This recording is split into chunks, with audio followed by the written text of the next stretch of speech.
munni kohta koolis oled õppinud, ei ole sellepärast, et ma oma klassiõega tundidest poppi tegin ja koolimaja WC-s teda keppisin.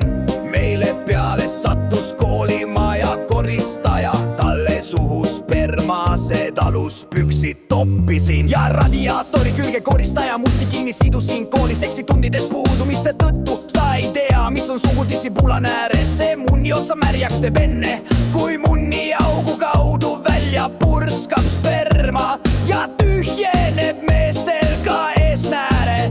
Ja siis kirjutan pruudi kõhule ta nime, Gerda seemne purske järgselt enda spermaga. Kui läheb libedalt, mun vittu auku ei sisene tigedalt.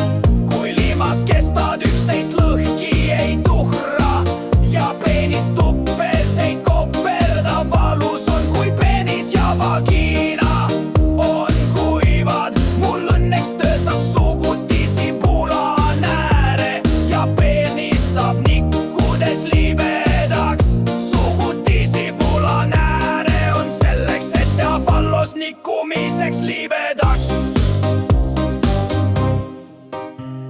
Munniaugust tuleva läbi paistva limaga saab kõva munni ots märjaks, tule vaata, minu munn on kõva. Ja kuidas otsa märjaks saan, aga varsti sulle näkku purskab sperma. Noh, kas lähed kiima, sest minu peenis tahab sinu putsi tulla.